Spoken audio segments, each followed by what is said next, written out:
OJ in the car. Compromise, no. So help me God. There will be no World Series.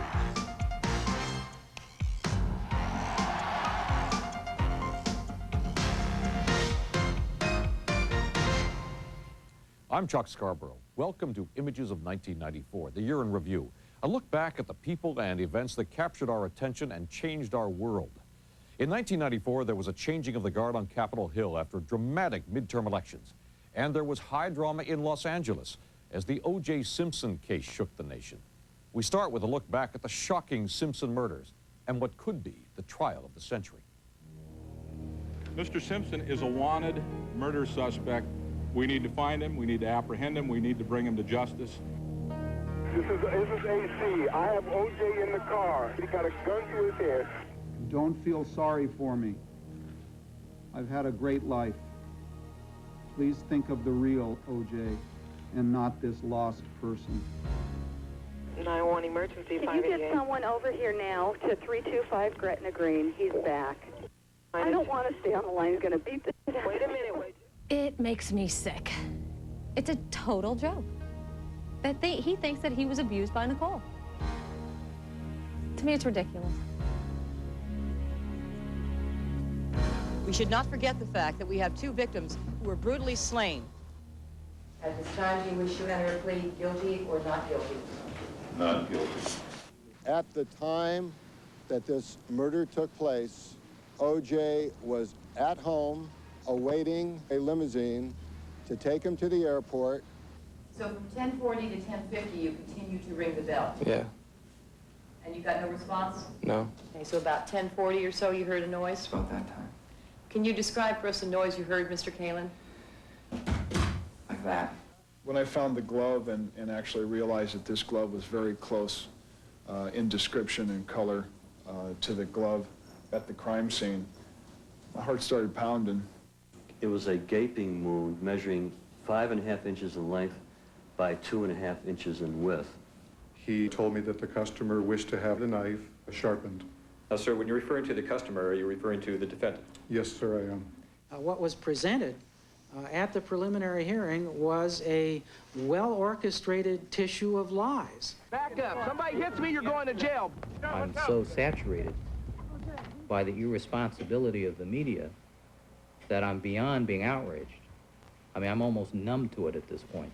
There is in excess of a 99% possibility that the blood that was at the murder scene was O.J. Simpson's. If you're innocent, why not let the DNA in? Why not let all the stuff in? Why not let all the evidence in? The verdict in the Simpson trial won't come for months. But in national politics, voters have already rendered their verdict at the polls, changing the face of Congress and changing the course of the nation. Texas is ready for a new generation of leadership, and I will provide that. It was a Republican stampede that unseated many of the old Democratic guard. Texas Governor Ann Richards lost. So did House Speaker Tom Foley, Illinois Representative Dan Rostenkowski, and New York Governor Mario Cuomo, who was beaten by George Pataki. Some high-profile Democrats managed to hang on: Ted Kennedy, Dianne Feinstein, and Chuck Robb, who beat Oliver North. I'm not mean enough. But when all the votes were counted, the GOP scored a major victory, winning control of both the House and Senate for the first time in 40 years. The vote for Republicans, a vote for change. And I accept my share of the responsibility in the result of the elections. The message from voters was clear, and so was the message from GOP leaders to the White House. Cooperation, yes. Compromise, no. Power brokers here on Capitol Hill are bracing for a partisan struggle when the new Congress convenes. A battle that pits the Clinton agenda against the Republican contract with America. A battle that could make the gridlock of 1994 seem tame. Government-controlled health care. Congress can do better than that. For most of 1994, the debate over universal health care took center stage, but went nowhere. They have succeeded in their first objective of killing health care reform. I know that Senator Mitchell, of course, blames Republicans for everything. While health care stalled, the crime bill passed after last-minute wheeling and dealing, and the GATT treaty was passed. We came here with an economic strategy that was comprehensive and direct. reduce the deficit, expand trade, increase investment in people and technology, and reinvent the government to do more with less. But while the president was putting a positive spin on his administration, the Whitewater scandal intensified. And the heat remained on Hillary Clinton to pay back taxes on capital gains in the commodities market. She did, and then kept a lower profile. The president didn't just deal with combative Republicans. Here at the White House, an embattled Clinton faced turbulent times with the press and within his own inner circle. The Whitewater probe brought down longtime Clinton friend Webb Hubbell, who pleaded guilty to tax evasion and mail fraud. And it triggered the resignation of Deputy Treasury Secretary Roger Altman. Chief of Staff Mac McLarty moved out, and Budget Chief Liam Panetta moved in. Treasury Secretary Lloyd Benson resigned, and Robert Rubin is expected to succeed him. And Surgeon General Joycelyn Elders was fired. I have failed myself. Agriculture head Mike Espy resigned amidst allegations of unethical behavior. I am not guilty. And one of the president's key health care allies in Congress, Illinois Representative Dan Rostenkowski, was indicted. The president's alleged womanizing problems also resurfaced. He presented himself to me in a very unprofessional manner. Former Arkansas State employee Paula Jones sued President Clinton for $700,000, claiming he'd sexually harassed her while he was governor of Arkansas. I'm not going to dignify this by commenting on it. In September, the president's security also became an issue when a suicidal man crashed a stolen plane into the White House. A month later, a gunman opened fire with a semi-automatic weapon. Meanwhile, national security was breached with the arrest of CIA agent Aldrich Ames, caught selling secrets to Russia. And the Supreme Court saw changes. Justice Harry Blackmun retired and was succeeded by Boston Judge Stephen Breyer.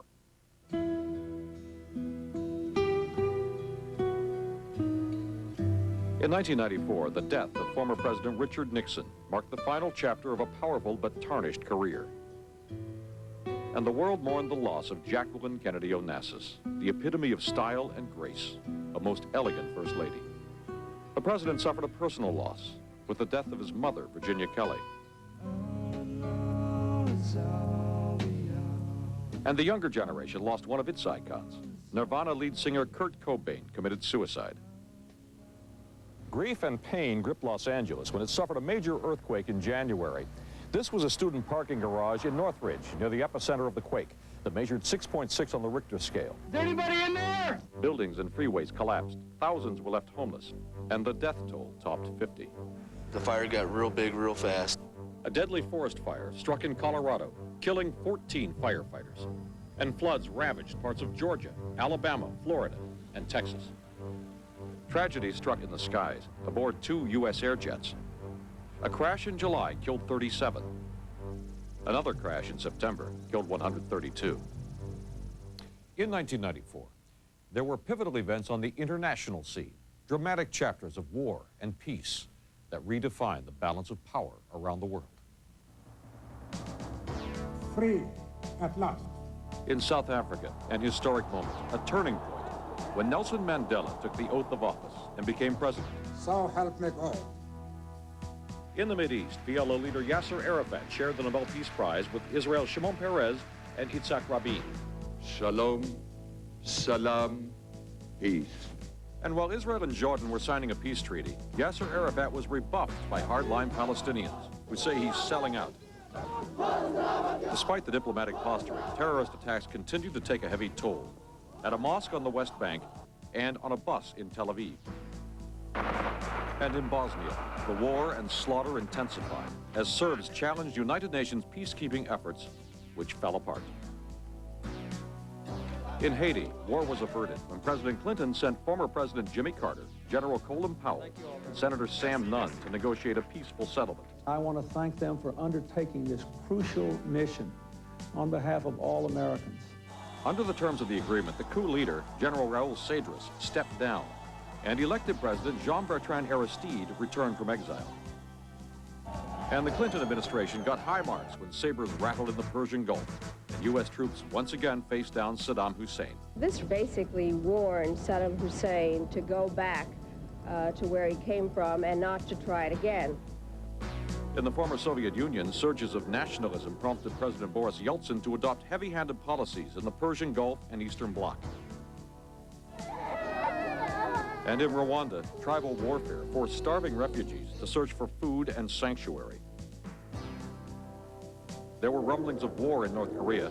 President Kim Il-sung balked at a nuclear freeze, then reconsidered after diplomatic pressure. North Korea cannot be allowed to develop a nuclear bomb. But the nuclear agreement almost fell apart when Kim died and his son took power. In Mexico, thousands mourned the assassination of popular presidential candidate Luis Donaldo Colosio, and then elected his successor, Ernesto Zedillo. There was a peaceful changing of the guard in Japan when a corruption scandal toppled popular Prime Minister Hosokawa. In Singapore, American teenager Michael Fay was caned for vandalism. At home, there was debate over whether the punishment fit the crime. 1994 brought more closure in Vietnam. Washington lifted the trade embargo in exchange for more information on MIAs. It's the best way to get answers. The more Americans in Vietnam, the more we're going to learn. And in a surprise move, the Irish Republican Army announced it would stop bombing and talk peace. It's time for the British to go, and it's time for peace. In global politics, there were moments of optimism and concern with shifting alliances and transfers of power.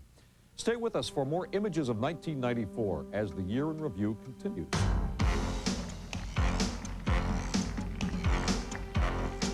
My name is Forrest Gump.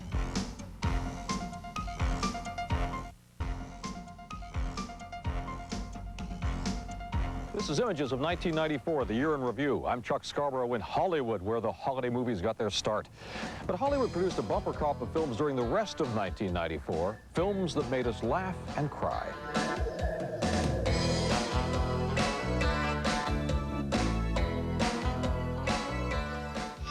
Which of you has domestic experience? Steven Spielberg made the movie Hollywood Hoped He Would, a gripping epic on the Holocaust. Schindler's List moved hearts and minds and won the director his first Academy Award. Am I being fired? Tom Hanks' portrayal of a gay attorney dying of AIDS won raves and Hanks an Oscar for Philadelphia. Stupid is, stupid does, Mrs. Blue. Hanks went on to play the endearing Forrest Gump, a folk hero and one of the summer's biggest hits. Walt Disney roared with The Lion King, grossing over $270 million.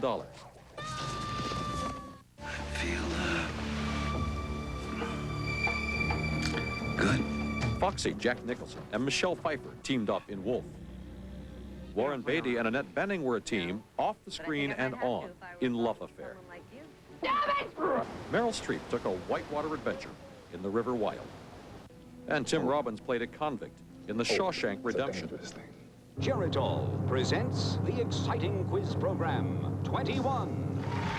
Robert Redford strutted his directorial style with Quiz Show. Can you handle this bus? Oh, sure, it's just like driving a really big Pinto. In 1994, action-adventure movies brought in the bucks. Speed, about a runaway bus, grossed over $115 million. Another crowd pleaser, True Lies. When I look up at the stars. And filmmaker Oliver Stone pushed the violence envelope with Natural-Born Killers, an over-the-top satire. Promise! Tell it to you! Violence was at the heart of Pulp Fiction from hot writer-director Quentin Tarantino. The Father, the Son, and the Holy Spirit. Hollywood also gave us comedies, like 4 Weddings and a Funeral. Hi. No, no. Winona Ryder coped with Generation X relationships in Reality Bites. Nostalgia and show business took center stage in Ed Wood and in Woody Allen's Bullets Over Broadway. Do I need a lawyer? What for? To protect my rights. Best-selling authors saw their works come to the screen. John Grisham's best-selling thriller, The Client. Tom Clancy's Clear and Present Danger. And Little Women. Interview with a Vampire came to life. And Frankenstein was reincarnated. I'm walking here! The original Midnight Cowboy was re-released to celebrate its 25th anniversary. You have a duty. I don't need to be lectured by you. And sci-fi favorite Star Trek returned for yet another journey. Walk one, engage!